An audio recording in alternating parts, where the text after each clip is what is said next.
Welcome back to KK stake. Balayage Daaku Maharaj premiere show అయింది. ఇదొక decent and rightly done commercial entertainer. తీసుకున్న స్టోరీలో regular ట్రోప్స్ ఉన్నా కూడా దాన్ని ఓవర్కమ్ చేస్తూ అక్కడక్కడ చిన్న చిన్న ట్విస్ట్స్ పెట్టారు. అవి వండర్ఫుల్గా వర్కౌట్ అయ్యాయి. చాలా క్లాస్ టచ్తో చిన్న చిన్న సటిల్ ఎలిమెంట్స్ యూస్ చేసి మాస్ మూమెంట్స్ని పెట్టారు.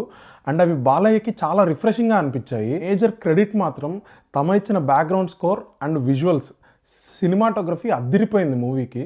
అండ్ నాకు ఈ మూవీలో ఏమేమి వర్కౌట్ అవ్వలేదు అని ఆలోచిస్తే డెఫినెట్లీ ఫస్ట్ వచ్చేది Dabidi Dibidi song. That was totally unnecessary. Number 2 regular స్టోరీలో ఎట్లాంటి కొత్తదనం లేదు. But at this point Sankranti మూవీస్లో, అందులోనూ బాలయ్య మూవీస్లో నేను ఏదో స్టోరీ కొత్తగా ఉండాలి, లేదంటే out of the box movies చూడాలని అయితే నేను ఎక్స్పెక్ట్ చేయట్లేదు. Number 3 few portions of flash back and climax. But ఇలాంటి చిన్న చిన్న కంప్లైంట్స్ అన్నీ పక్కన పెట్టేసి ఒక్క ముక్కలో సినిమా ఎలా ఉంది అని చెప్పాలంటే మాత్రం హామీ ఇస్తున్నానండి, గుండె మీద చేసుకుని సినిమా చూడండి. Thank you.